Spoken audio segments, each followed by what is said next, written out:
गणेश उत्सव का भव्य होना कितना आवश्यक है। उन पे तो अभी खर्चा कम करने का भूत सवार है। 2 दिन पहले हमने और भ्यूताई ने थोड़ा ज्यादा भोजन क्या बना दिया, वो तो भोजन छोड़ के ही चले गए। पता नहीं ये सब जानकर वो क्या करेंगे।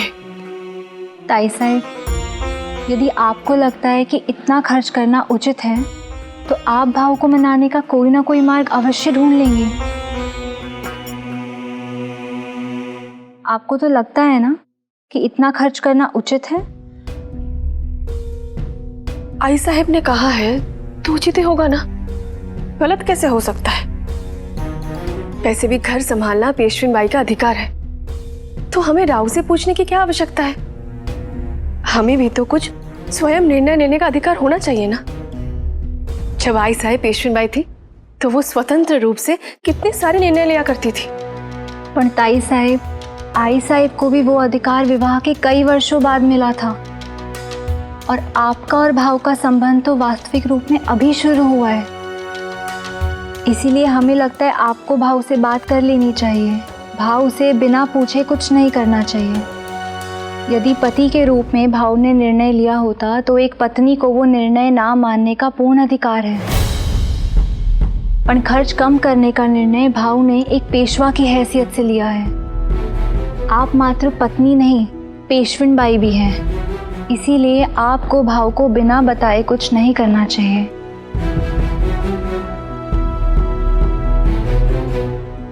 हे देवा, हम पेशविन बाई क्या बन गए, मुसीबत हो गई।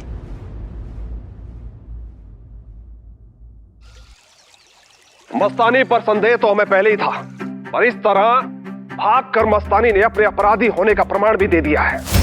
अब इस बात में कोई शंका नहीं कि महाराज को विष मस्तानी ने ही दिया है। ये आप क्या कह रहे हैं राजकुमार? रानी साहब, ये आप भी जानती हैं कि यह इल्जाम सरासर झूठ है। हमारी मस्तानी ने अपनी जान पर खेलकर राजकुमार की जान बचाई थी, तो वो फिर भला महाराज को जहर क्यों देगी? सुरैया बेगम का तर्क अपने स्थान पर एकदम सही है। मस्तानी के काकाजो को विष देने का कोई भी कारण हमें भी समझ नहीं आ रहा। जब तक मस्तानी स्वयं दरबार में उपस्थित होकर अपना पक्ष नहीं रखती, तब तक इस विषय में हमें कोई निर्णय नहीं लेना चाहिए। हमारे पास इतना समय नहीं है मंत्री जी। दुश्मन हमारी सीमाओं पर खड़ा है। बुंदेलखंड का सिंहासन खाली है। यदि बुंदेलखंड को बचाना है तो राजकुमार जगतराज को सिंहासन पर बिठाना ही होगा। और रही बात मस्तानी की, तो उन्होंने महाराज को विष दिया। अपनी सेविका चंदा को अपने स्थान पर बिठाकर महल से भाग गई।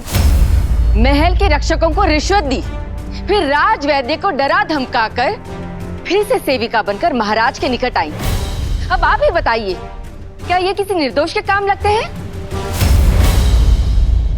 और यदि निर्दोष होती तो इस समय दरबार में हमारे सामने खड़ी होती। वो तो इस समय बुंदेलखंड की सीमाओं से बहुत दूर जा चुकी होगी। बुंदेलखंड की बेटियों ने भागना नहीं सिखाया राजकुमार जगतराज।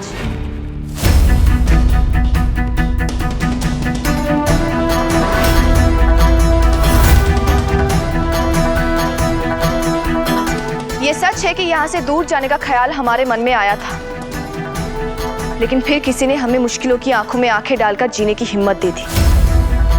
आपने हिम्मत तो सीख ली, अब इस हिम्मत का अंजाम हम आपको सिखाएंगे। अंजाम की परवाह वो करते जिनके दिल में खौफ और होठों पे झूठ हो।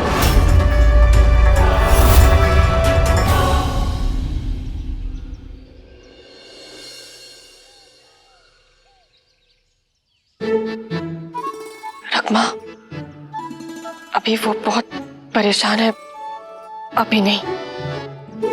वन के सभी पशु शेर से डरते हैं, सिवाय एक के। बताइए कौन? रकमा, अभी पहेलियां बुझाने का समय नहीं है। बताइए कौन? हमें नहीं पता। शेरनी। आप भाव की पत्नी है। आप उनसे डरेंगी तो उनके साथ कैसे चलेंगी पेशविन बाई? लीजिए लीजिए, जाइए जाइए जाइए जाइए।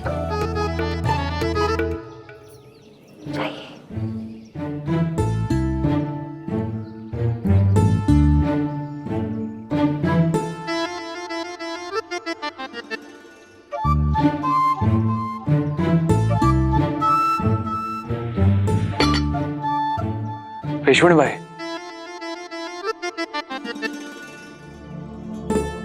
आपसे एक आवश्यक बात करनी है मुझे, बस हाँ।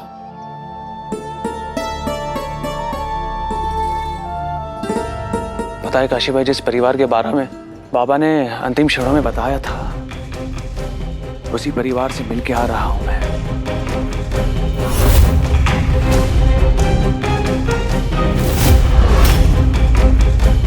सच कहूं तो घर से निकलने के बाद मुझे ये नहीं पता था कि उनसे मिलने के बाद मुझे कैसा लगेगा। मात्र एक ही प्रश्न था मेरे मन में, बाबा ने ऐसी गलती क्यों की?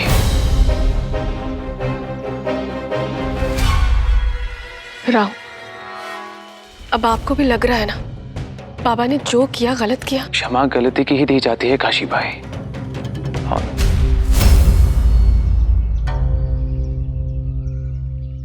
काशी भाई, मैंने कब कहा कि बाबा ने जो कुछ भी किया वो सही किया? क्षमा उसे ही किया जाता है जो अपराध करता है। बाबा की अंतिम इच्छा का मान रखने के लिए मैंने उन्हें क्षमा कर दिया था। बाबा ने आई साहिब के साथ जो छल किया किसी अपराध से कम नहीं था, पर इसका दंड उन दो बालकों को नहीं दे सकता मैं।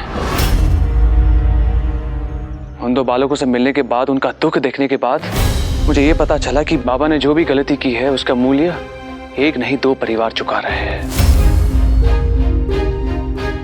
इसीलिए उन्हें सेना में स्थान देकर उन्हें उनका सम्मान लौटाया मैंने। क्या? मस्तानी हम पर मिथ्या आरोप लगा रही है, इसी ने पिताजी को विष दिया है और अब दंड से बचने के लिए नाटक कर रही है। नाटक तो आप कर रहे राजकुमार,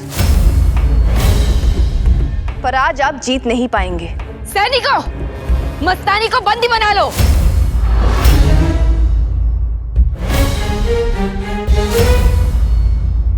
आज से पहले हम सच नहीं जानते थे, इसलिए खामोश थे, पर आज हमें सच बोलने से कोई नहीं रोक सकता। हमारा यहाँ सबके सामने खड़ा होना ही हमारी बेगुनाही का सबसे बड़ा सबूत है, क्योंकि सच तो यह है कि महाराज को विष राजकुमार जगतराज ने दिया था।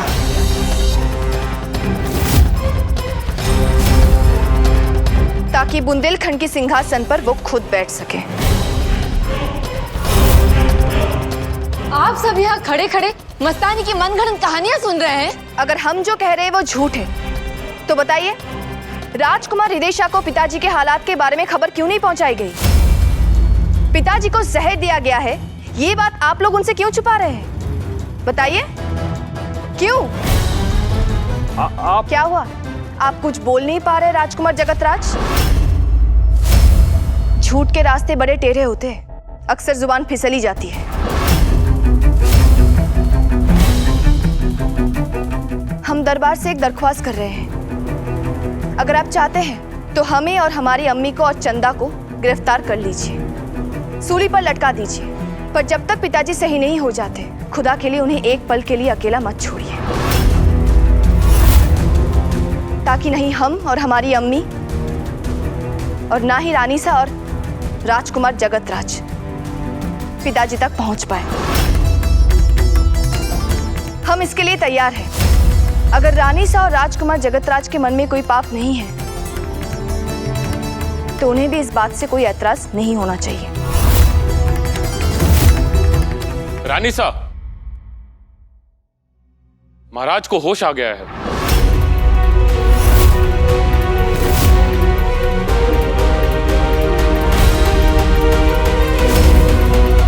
अब आप दोनों में से कौन सच कह रहा है और कौन झूठ, इसका फैसला कल दरबार में होगा।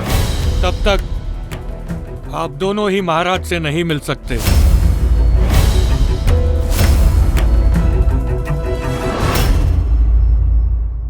आपको पता भी है आपने जो कुछ भी किया है उससे आई साहिब को कितनी पीड़ा होगी? आई साहिब दुखों से लड़ना जानती है काशी बाई। इन दो बालकों का साथ छोड़ दिया तो वो संसार से कैसे लड़ेंगे? यदि आपको उनकी इतनी ही चिंता है तो उन्हें कुछ धन दे दीजिए ना।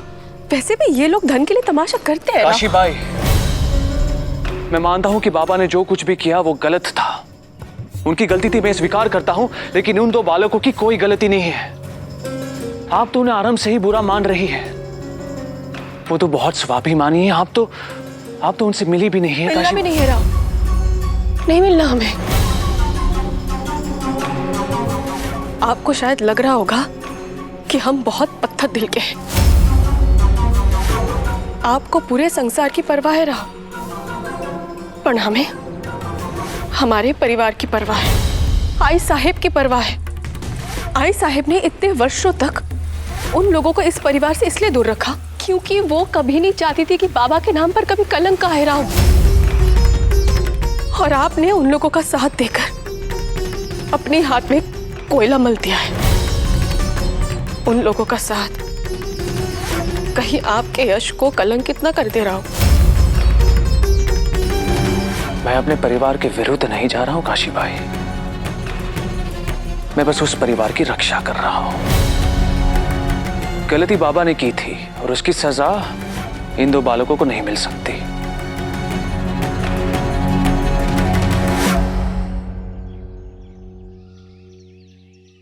आपने वो किया जो आपको सही लगा रहा हो,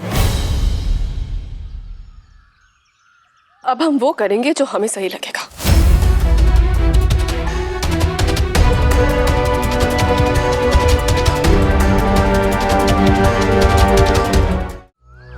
मैं अब और नहीं रुक सकता आई साहब।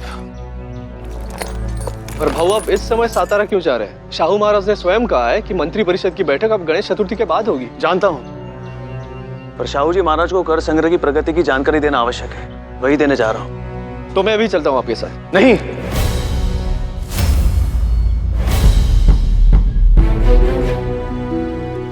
इसकी कोई आवश्यकता नहीं है चिम्मा।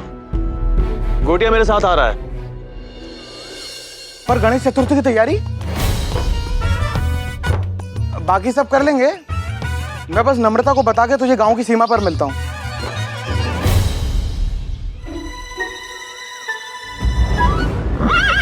राऊ, आपको लगता है कि आपने भीका जी और राणो जी की सहायता करके हमारा मन दुखाया है, पर ऐसा नहीं है। इसमें उन दोनों की कोई भूल नहीं है। हमारा क्रोध हमारे पति के प्रति था, उनकी ओर नहीं।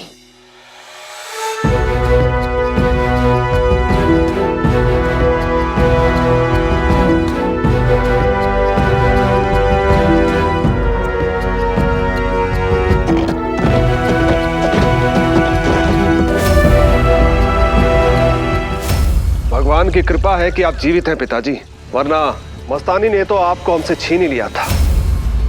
मस्तानी ने आपको विष दिया और उसके बाद राजवैद्य के साथ मिलकर षड्यंत्र रचा कि आप कभी स्वस्थ हो ही ना पाए। और जब हमने इनको पकड़ लिया तो ये कहानियां बनाने लगी और उल्टा हम पर ही आरोप लगाने लगी कि हमने आपको विष दिया है। मस्तानी, आपको अपने बचाव में कुछ कहना है?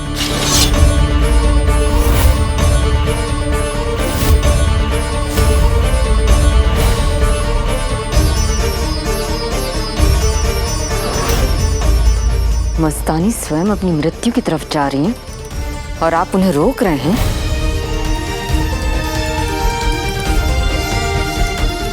अल्लाह पाक ने कुरान शरीफ में फरमाया है कि इंसान के लिए अल्लाह की इबादत और माँ बाप की खिदमत दोनों फर्ज है। जब माँ बाप में से कोई एक या दोनों बुजुर्ग हो जाते हैं तब औलाद को चाहिए कि उनका सहारा बने, उनसे ऊंची आवाज में बात तक ना करे। हमने हमेशा अल्लाह के इस फरमान को अपना ईमान समझा है। अगर आपको इसमें कोई शक है तो मस्तानी की गर्दन और ये शमशीर दोनों आपके सामने हैं।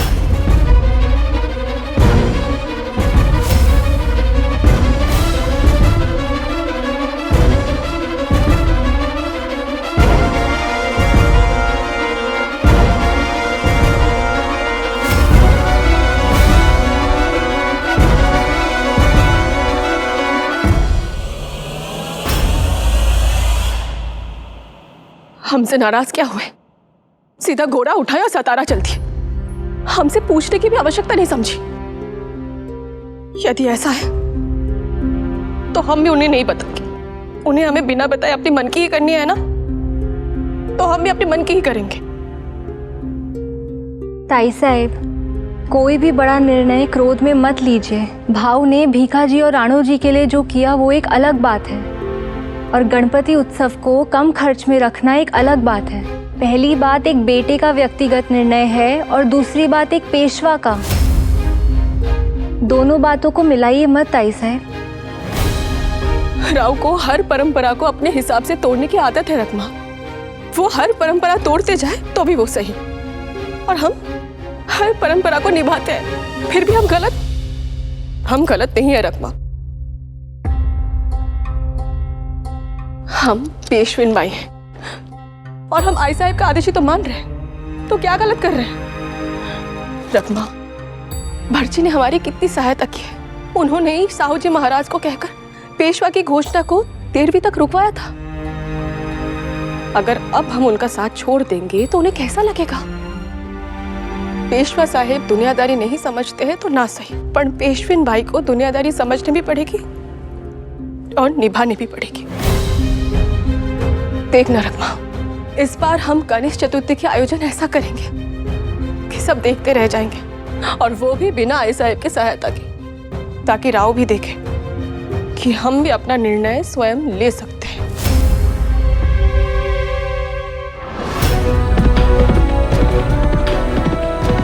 हम जानते हैं आप मोहन भाव से सहमत नहीं है, पर थोड़ी देर के लिए अपनी पत्नी के लिए अपने आदर्शों को भुला नहीं सकते। ये उनके माता पिता है, ये सही कह रहे हैं, हम इसके कोई नहीं है। आपने वो किया जो आपको सही लगा राव, अब हम वो करेंगे जो हमें सही लगेगा।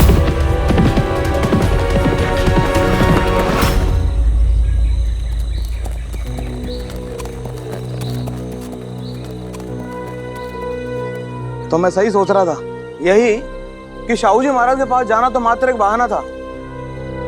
वास्तव में तू किसी बहाने से घर से दूर जाना चाहता था। ऐसी कोई बात नहीं है गोटिया।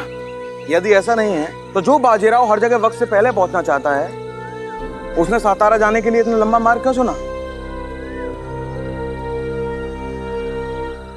काकू तेरे निर्णय से बहुत नाराज हो गई क्या? नहीं गोटिया, आई साहब समझ गई थी। यदि आई समझ गई तो चीमा भी समझ जाएगा। तो क्या वहिनी नहीं समझी? इसका मतलब तेरा और वहिनी का झगड़ा हो गया? अरे हिंसक मानुस, तू तलवार में ही उलझा रहा, नारी को कभी समझ ही नहीं पाया।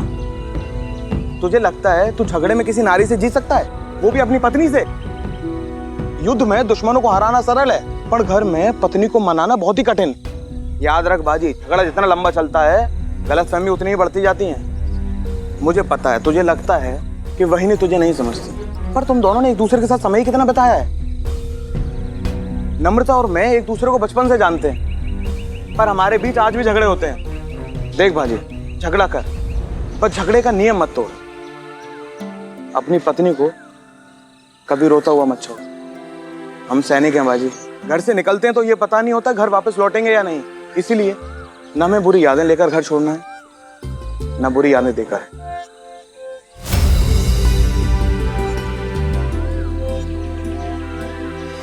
एक पति का कर्तव्य अधूरा छोड़कर कहीं नहीं जाऊंगा मैं।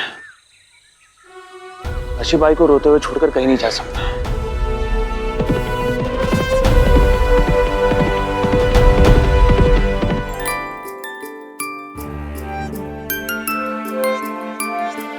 ये लीजिए।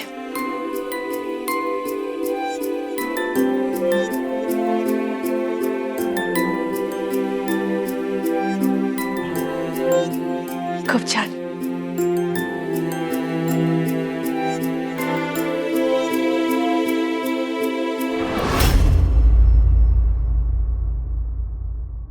हम पेशविन बाई का दायित्व अवश्य निभाएंगे,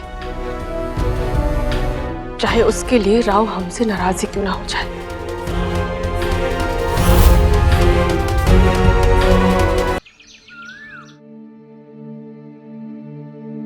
हमने इस उत्सव को भव्य बनाने का निर्णय इसलिए लिया है क्योंकि जन सामान्य के सामने पेशवा परिवार की जो छवि है वो कभी टूटनी नहीं चाहिए, और ये उत्सव इस परिवार के सम्मान का प्रश्न है। लेकिन ताई साहब,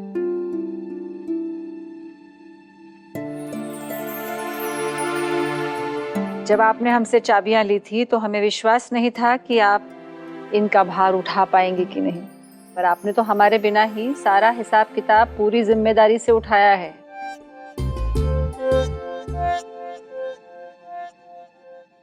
बस अब ये पूरी पूजा निर्विघ्न संपन्न हो जाए और राहु के सर से सारे संकट टल जाएं।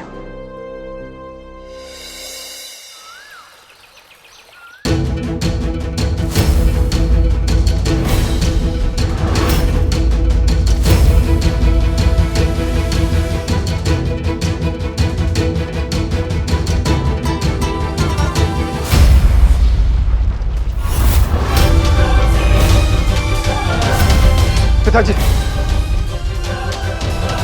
महाराज, हमारी हत्या की कोशिश करने वाला, हमें विष देकर मृत्यु शैया पर लटाने वाला अपना ही खून है, किंतु उसमें हमारी बेटी मस्तानी नहीं, हमारा बेटा जगतराज है।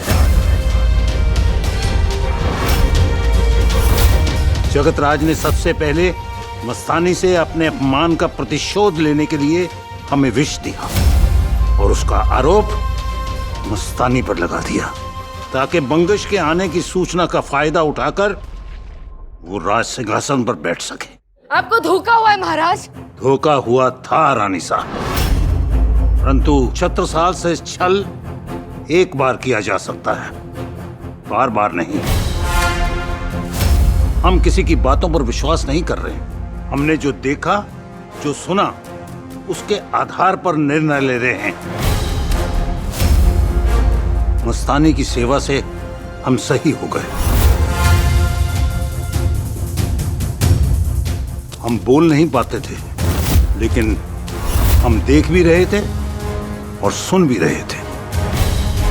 सिंहासन के लिए जो अपने पिता के प्राणों को दांव पर लगा दे, वो हमारा उत्तराधिकारी नहीं हो सकता।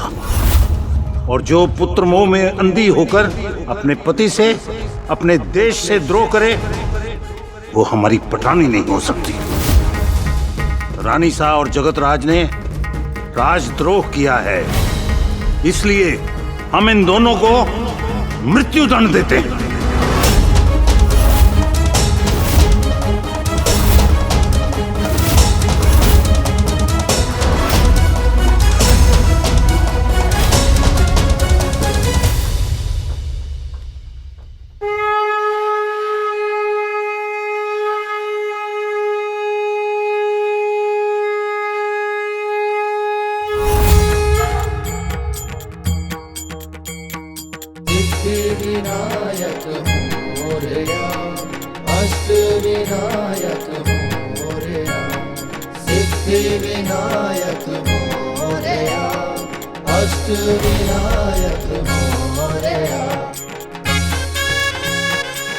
श्रीमंत ने इस पूजा पर इतना धन खर्च कर दिया, किंतु इतना खर्च करके वो स्वयं कहाँ गए?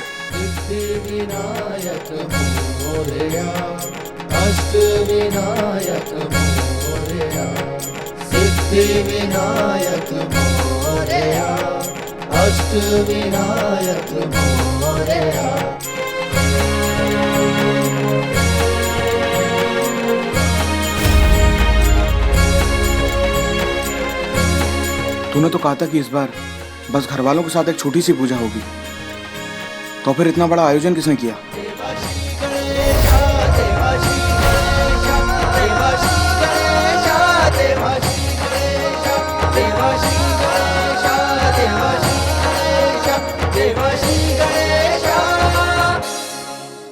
गणपति बप्पा मंगल मूर्ति।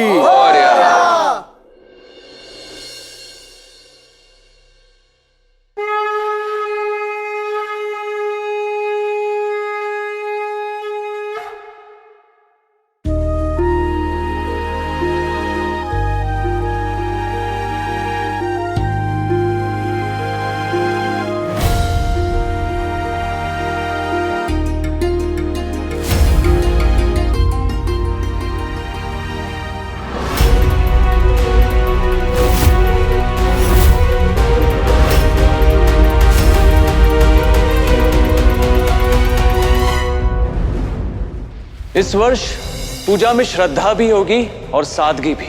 ये धन देशवासियों की सुरक्षा और सम्मान के लिए है, पेशवा बाजीराव की शान के लिए नहीं।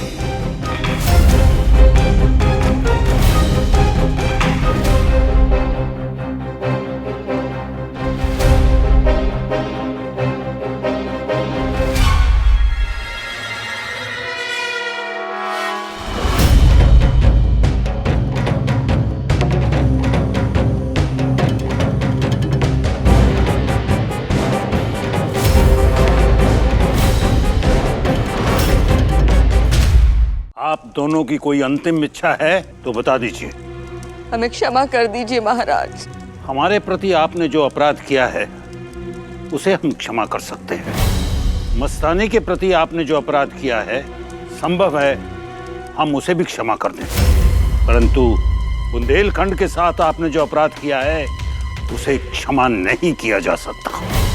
हम निर्णय ले चुके हैं। मृत्युदंड की तैयारी करो। रुक जाइए पिताजी।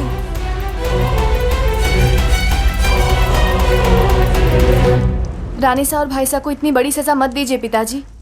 आप इन दोनों को बचा रही, जिन्होंने आपके साथ और आपकी माँ के साथ क्या क्या नहीं किया, और आप चाहती हैं कि हम इन्हें छोड़ दें? जी,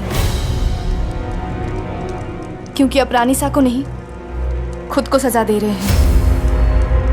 हम जानते हैं रानी सा और भाई सा ने बहुत बड़ा गुनाह किया है।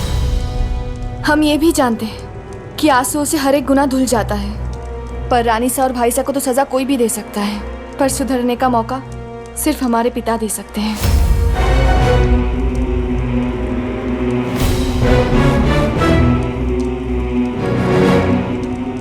अगर आपको लगता है कि इन दोनों को एक अवसर और मिलना चाहिए, हम ये निर्णय आप पर छोड़ते हैं। इनकी सजा अब आप तय करेंगी।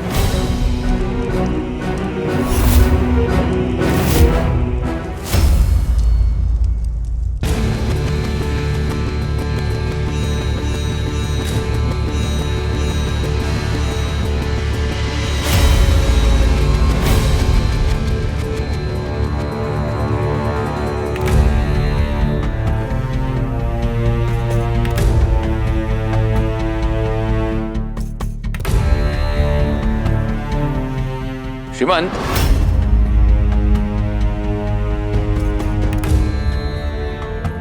वाह श्रीमंत वाह, हमारे मन को बहुत शांति मिली ये जानकर कि आपके मन में भक्ति के आगे धन का कोई मूल नहीं है।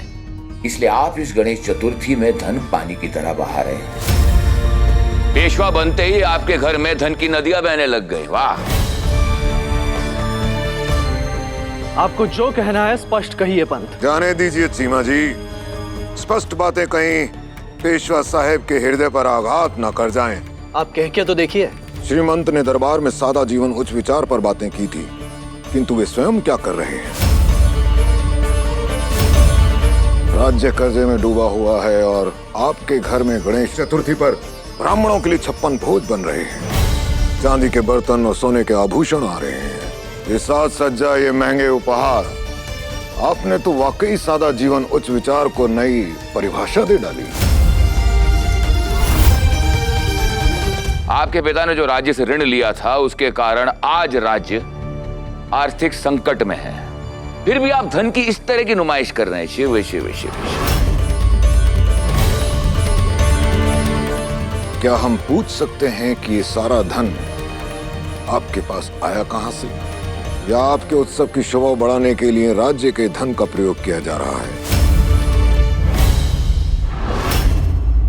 ये धन आपके व्यक्तिगत कोष से आया है या राज्य के कोष से? भ्रष्टाचार का आरोप लगा रहे हैं आप मुझ पर। गंगाधर जी, इस फिजूल खर्ची से आप जितना नाराज है उससे कहीं अधिक मैं नाराज हूं।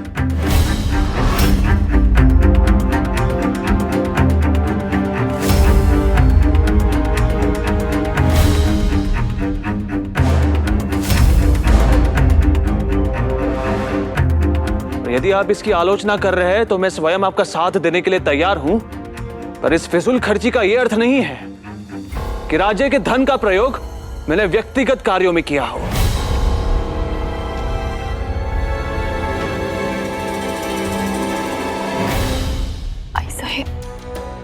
क्या बातें कर रहे हैं? पेशवा परिवार का धन तो 2 तिजोरी में रखा जाता है ना, तो धन किससे निकाला गया है, इससे क्या अंतर पड़ता है?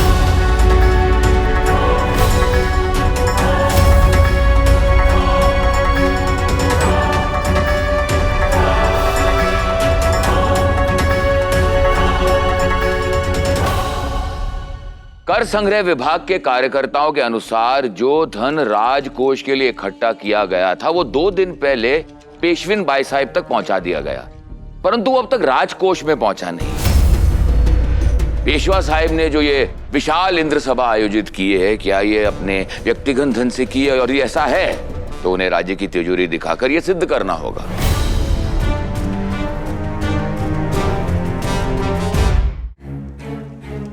काशी भाई, आपने हमें ये कहा था कि राव ने आपको सारा हिसाब किताब समझा दिया है, तो आपको ये नहीं मालूम कि हमारे यहाँ पर 2 कोष हैं, एक व्यक्तिगत व्यय के लिए और दूसरा राज्य का धन रखने के लिए।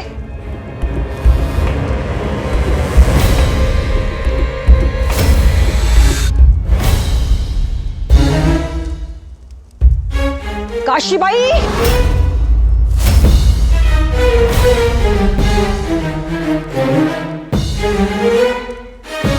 हमें क्षमा कर दी जाए साहब। आप बड़ी कब होंगी? क्या उत्तर देंगे बाहर राव सबको? आप जानते हैं आपकी इस भूल के कारण राव का पेशा पद छीन लिया जा सकता है।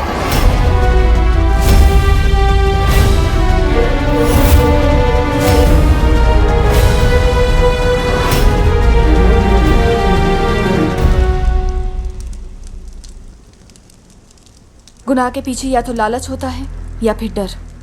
भाई साहब के इस गुनाह के पीछे उनका डर था। उनको लगा था कि उनको सारी उम्र पिताजी के साए में रहना पड़ेगा। उनको लगा था कि पिताजी उन्हें कोई जिम्मेदारी नहीं देंगे, इसलिए हमें लगता है कि उनको सजा में जिम्मेदारी मिलनी चाहिए जो राज्य से दूर हो, जहां भाई साहब पिताजी के साए से दूर अपनी एक नई पहचान बना सके। ये सजा है या इनाम? भाई साहब को बुंदेलखंड की मिट्टी छोड़नी पड़ रही है। बुंदेलखंड से गद्दारी की इससे बड़ी सजा क्या होगी पिताजी? रानी साहब, बरसों तक आपने हमारी अम्मी को पिताजी से दूर रखा, इसलिए बेहतर तो यही होगा कि हम आपको भी भाई साहब के साथ भेजकर महाराज से दूर करते, पर हम ऐसा नहीं कर सकते। रानी साहब, आपने हमें कभी अपनी बेटी नहीं समझा है, पर हमने आपको हमेशा माँ समझा है, और हम जानते हैं कि पति के होते हुए भी पति से दूर रहने की तड़प क्या होती है, इसलिए हम आपको ये सजा नहीं देंगे। महाराज, हम आपसे गुजारिश करते हैं कि आप रानी साहब को माफ कर दें और उन्हें इस महल में रहने की अनुमति दें। हमें मस्तानी जैसी बेटी के पिता होने पर गर्व है और हम मस्तानी की इच्छाओं का सम्मान करेंगे।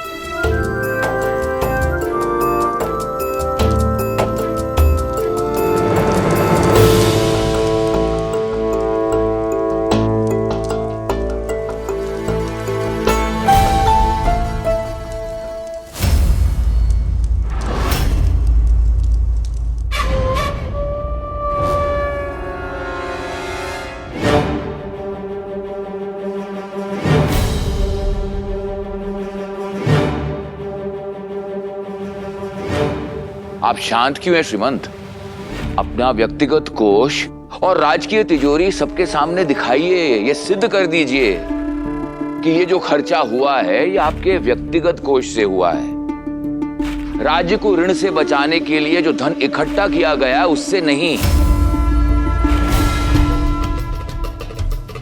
हाँ श्रीमंत।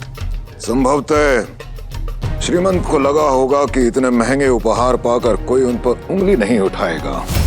संभवतः श्रीमंत को ज्ञात नहीं कि राजनीति में दूसरों पर उंगली उठाना भी एक काम होता है। जो जल जाने के भय से सूर्य को छू नहीं सकते, वो उंगली उठाने के अलावा और कर ही क्या सकते हैं गंगाधर जी?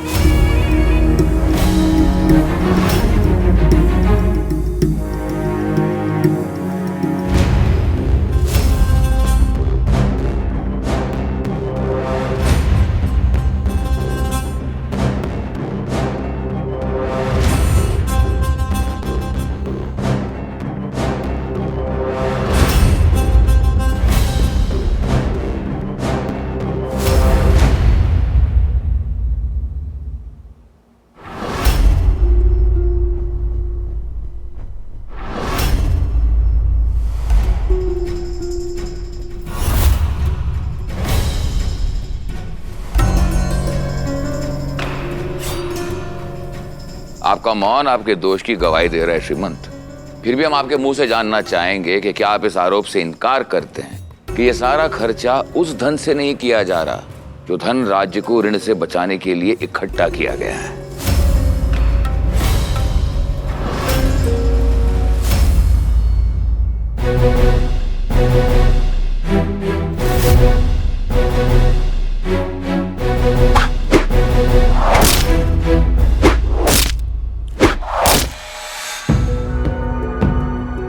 हमें नहीं पता था कि हमारी बेटी की धनुर्विद्या में भी रुचि है। हम इस तीर को निशाने पर लगाने की कोशिश कर रहे हैं, पर अब तक कामयाब नहीं हुए।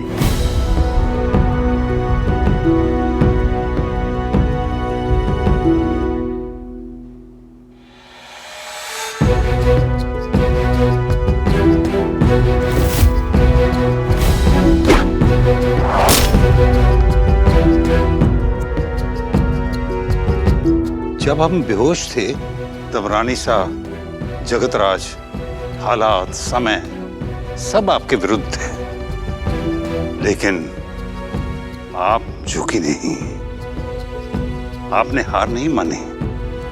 इतना साहस कहां से आया? एक वक्त था जब हम हार चुके थे पिताजी। तब एक गाने में एक बहादुर की बहादुरी का बखान सुना, जिसके वीरता के बारे में सुनकर हमें मुश्किलों से लड़ने का हौसला मिल गया। कौन है वो वीर? बाजीराव। श्रीमंत का कोई दोष नहीं है, दोष हमारा है। भूल हमसे हुई है। इन्हें तो पता भी नहीं है कौन सी तिजोरी से धन निकाला गया है। इन्होंने जानबूझकर कुछ नहीं किया है, ये तो बस एक गलतफहमी हो गई है। पेशवेन बाई और मेरे बीच की गलतफहमी भले ही छोटी हो, पर उसके कारण जो कुछ भी हुआ है वो अपराध छोटा नहीं है।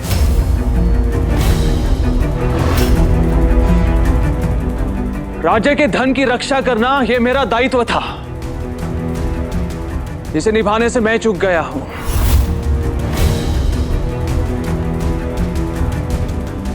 इसलिए मैं आप सबसे, शाहू जी महाराज से, इस राज्य की पूरी जनता से इस भूल की क्षमा मांगता हूं। पर्याप्त नहीं है श्रीमंत। इतनी गंभीर चूक के लिए आपका मात्र क्षमा मांगना पर्याप्त नहीं है। आपके क्षमा मांगने से राज्य का धन वापस नहीं आएगा। आज सिद्ध हो गया कि इस पद के लिए आप कभी भी योग्य नहीं थे।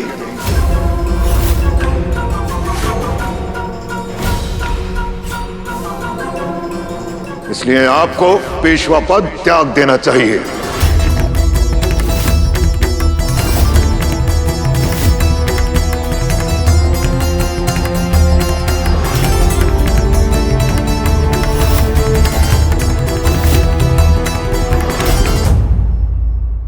आज सिद्ध हो गया कि आप पेशवा पद के लिए कभी भी योग्य नहीं थे।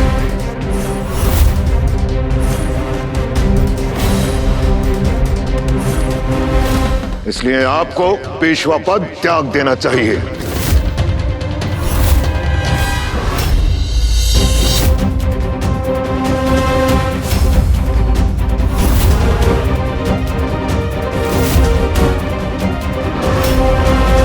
भूल मुझसे हुई है तो इसका प्रायश्चित करने के लिए भी मैं तैयार हूं गंगाधर जी। राज्य की तिजोरी से जो भी धन गया है उसे मैं और मेरा परिवार लौटाएंगे।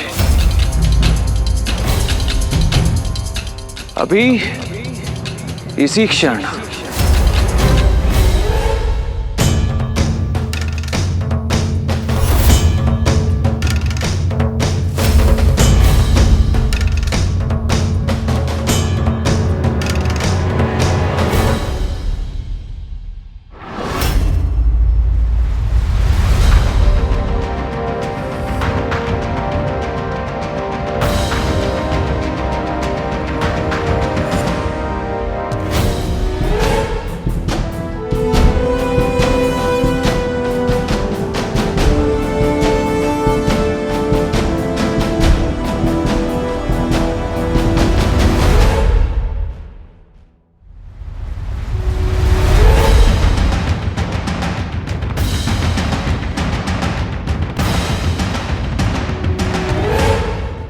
चिमा साहिब,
राव, ये हमारे लिए है?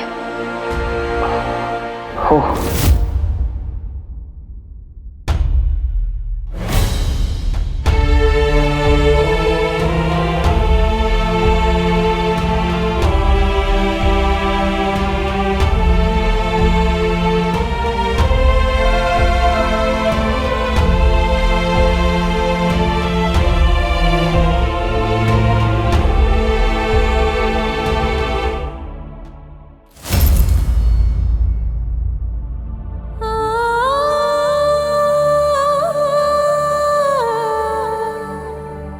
प्रत्येक व्यक्ति भूल करता है, अनेक भूल को स्वीकार करते हैं, किंतु मात्र एक ऐसे व्यक्ति हैं जिसने न केवल अपनी भूल को स्वीकार किया अपितु उसमें सुधार भी किया, और वो व्यक्ति हैं श्रीमंत पेशवा बाजीराव।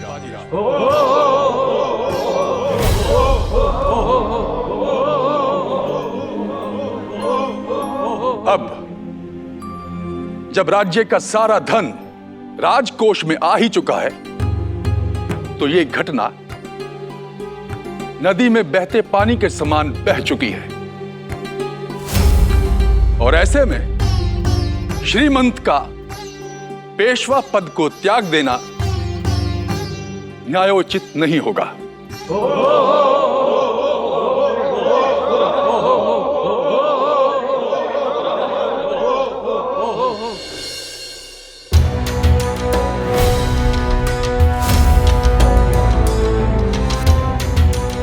अब आप सब प्रसाद ग्रहण कीजिए।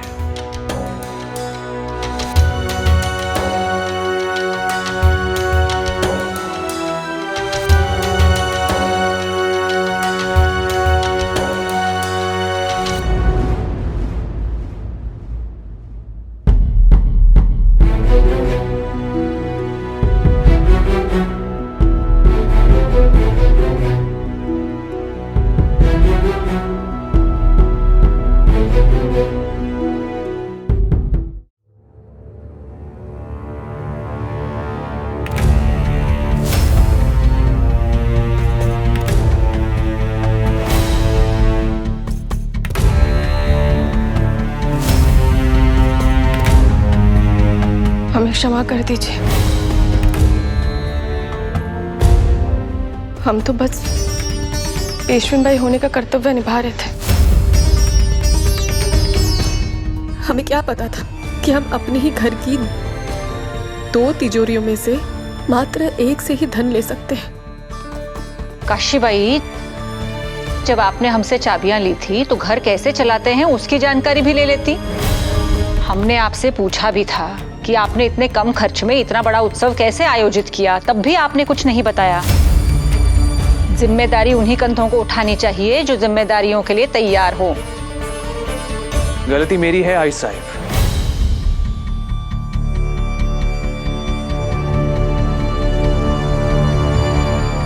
अर्धांगिनी का स्थान देने के लिए मैंने काशीबाई को ऐसी जिम्मेदारी सौंप दी जिसके लिए वो तैयार नहीं थी। कोई भी फैसला लेने से पहले मुझे आपसे बात कर लेनी चाहिए थी आई साहिब, ताकि जिम्मेदारियों के लिए आप काशीबाई को तैयार कर सके। आप चिंता मत कीजिए, आज जो हुआ वो दोबारा नहीं होगा।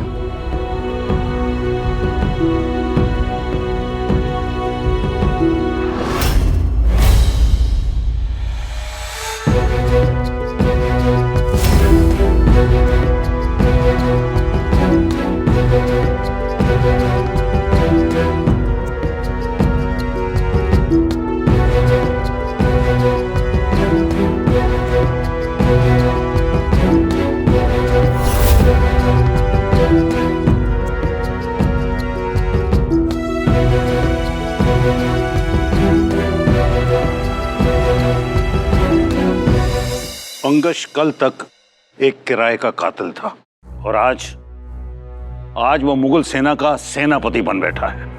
पंकज ने जो कुछ भी पाया छीन कर पाया और आज वो हमसे हमारा बुंदेलखंड छीनने आ रहा है।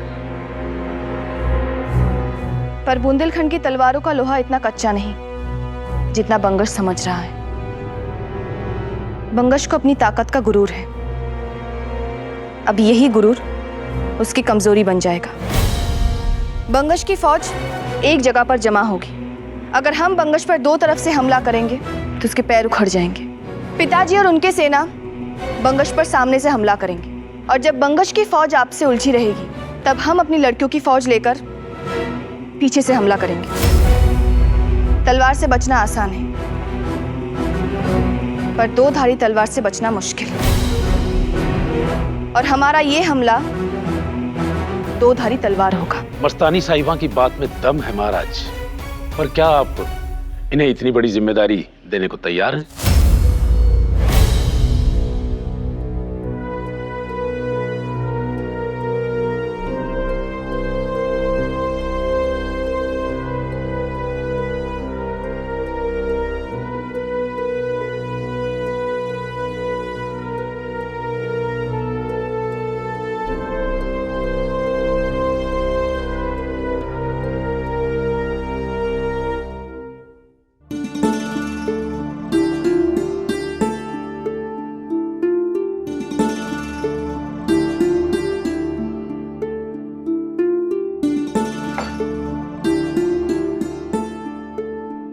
धन्यवाद राम, धन्यवाद ये समझने के लिए कि ये जिम्मेदारी हमारे लिए बहुत बड़ी थी। जिम्मेदारी नहीं, जिद थी आपकी ये पेशवेन बाई। मैं आपसे पहले ही कह चुका था, ईश्वर व्यक्ति का मन देखता है, धन नहीं देखता। इसलिए ये उत्सव मैं सादगी और श्रद्धा के साथ करना चाहता था, पर आपने तो उत्सव का तमाशा ही बनाकर रख दिया। क्यों किया ऐसा आपने? क्योंकि हमें लगा उत्सव का भव्य ना होना अच्छा नहीं होगा। हमने ये सब आपकी प्रतिष्ठा के लिए किया, आपके सम्मान के लिए किया। और आई साहिब भी ऐसा ही चाहती थी। आई साहिब ने अपने मन की बात आपकी तरह छुपा कर नहीं रखी काशीबाई। यदि आपके मन में उत्सव को लेकर अलग विचार थे तो आप आकर मुझे बताती, हम बात करते उस पर। आपकी बात को लेकर मैं मान जाता या फिर मेरी बात को लेकर आप मान जाती, पर आपने ऐसा नहीं किया। पति पत्नी को बिना कुछ कहे ही एक दूसरे की बातें समझ में आ जानी चाहिए, पर यहां पर आपसे सारी बातें स्पष्ट कहने के बाद भी आप कुछ नहीं समझती। एक गृहस्थी जितनी मेरी है उतनी ही आपकी है, बराबर का अधिकार है आपका, पर आपने तर्क भी नहीं किया, मुझे समझाने का प्रयास तक नहीं किया। जो भी किया मेरे पीठ पीछे किया।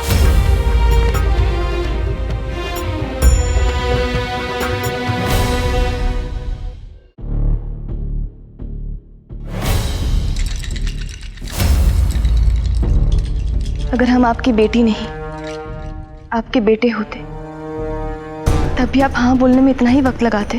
ये सत्य है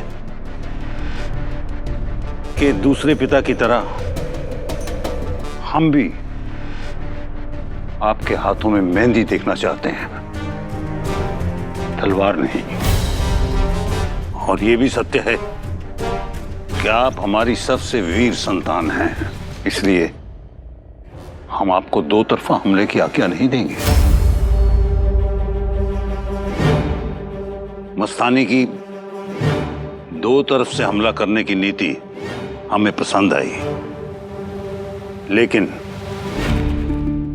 मस्तानी भी युद्ध में जाएगी तो पीछे हमारा किला असुरक्षित रह जाएगा। इसलिए मस्तानी यहां रहकर किले की रक्षा करेंगी। रण हमारा, किला आपका।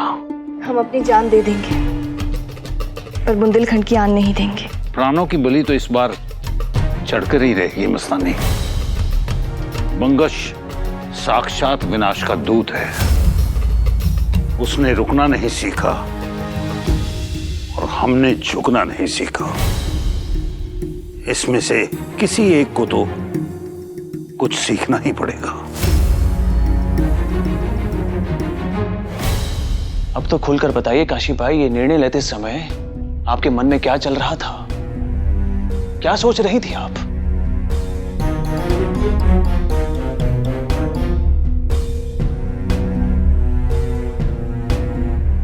राव, आप हमारा कहाँ समझते ही नहीं है। क्या आपने कभी मुझे समझाने का प्रयास किया है? मैं आपके विचारों से सहमत हूं या ना हूं, पर आपके विचार रखने के अधिकार का सम्मान करता हूं। मैं क्रोध में घर से बाहर तो निकल गया था, पर मार्ग में आपका चेहरा याद आया तो ये सोचकर लौट आया कि एक छोटी सी पूजा करेंगे हम। विवाह के बाद पति पत्नी के रूप में, पेशवा और पेशवी बाई के रूप में पहली बार पूजा में बैठते, गणपति का आशीर्वाद लेते हैं। ये पूजा हमारे लिए थी काशी भाई, पर इसे आपने दुनिया की बना दी। आपको पता है राजकोष पर हमारे युद्ध अभियानों के लिए लिया गया कर्ज कितना शेष है? मेरा पहला कर्तव्य है उस ऋण को चुकाकर सामान्य जन के जीवन में समृद्धि लाना। इसीलिए मैं चाहता था कि मेरा परिवार सादा जीवन उच्च विचार का आदर्श प्रस्तुत करे।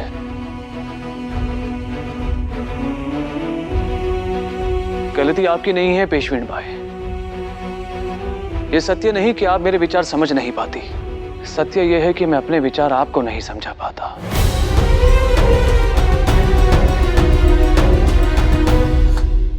अहो, आपको लगता है जो कुछ हुआ वो ताई साहिब की गलती है?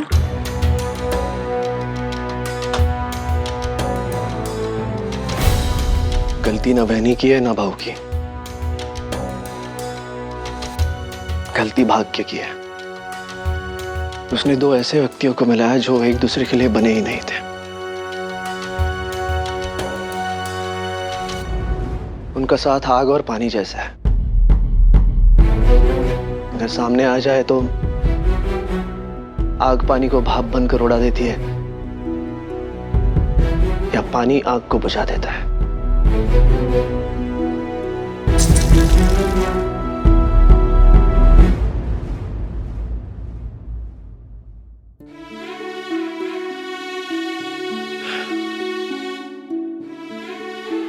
हम महादेव से यही प्रार्थना करेंगे कि कल जब भाऊ युद्ध के लिए प्रस्थान करेंगे तब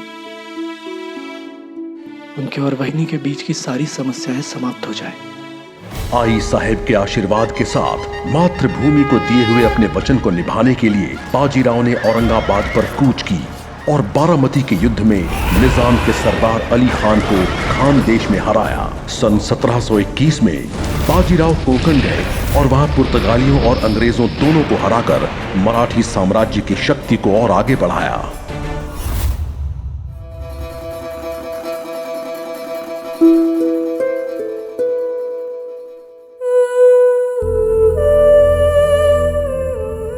महाराज, बुंदेलखंड सुरक्षित है। पेशवा बाजीराव के आक्रमण से आतंकित होकर मुगल बादशाह ने बंगश को अपनी सेना के साथ दिल्ली वापस बुला लिया है।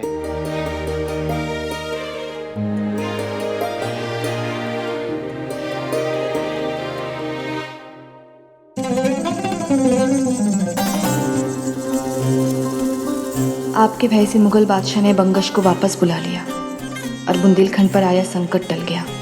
मशाल ने एक बार फिर से अंधेरे को दूर भगा दिया। आप देश प्रेम एवं वीरता की मशाल है बाजीराव।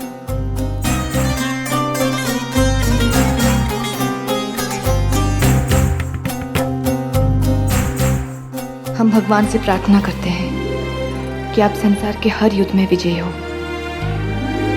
पूरे भारतवर्ष में बस एक ही नाम गूंजे, बाजीराव। सन 1724 तक बाजीराव ने मालवन और गुजरात को जीतकर निजाम को अपने प्राण बचाने के लिए हैदराबाद भागने पर मजबूर कर दिया था। बाजीराव ने कुशल रणनीति, कूटनीति और राजनीति तीनों का परिचय देते हुए कर्नाटक, मैसूर और श्रीरंगपट्टन को जीत लिया। बाजीराव की निरंतर सफलताओं से दुखी होकर निजाम ने एक बहुत बड़ी सेना लेकर बाजीराव पर पालखेड़ में आक्रमण किया। पालखेड़ में युद्ध हुआ और बाजीराव ने निजाम को हराया, पर जिसकी कुंडली में ही अद्वितीय और अजिंक्य होना लिखा हो, उसे हराना असंभव था। पालखेड़ में बाजीराव ने साहस, बुद्धिमत्ता और कौशल का परिचय देते हुए निजाम को चारों खाने चित कर दिया। ऐसा लगने लगा था कि भारतवर्ष में मुगलों का पलड़ा अब काफी कमजोर पड़ गया है। तब सन 1728 में पंगश ने एक घायल सांप की तरह दोबारा अपना फन उठाया और बुंदेलखंड पर अचानक आक्रमण कर दिया।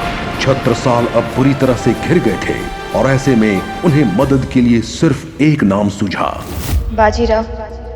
हम जानते हैं कि बुंदेलखंड एक स्वतंत्र राज्य है। मराठियों के साथ हमारी ऐसी कोई संधि नहीं कि आप हमारी सहायता को आए, पर एक हिंदुस्तानी दूसरे हिंदुस्तानी से मुगलों के विरुद्ध युद्ध में सहायता मांग रहा है।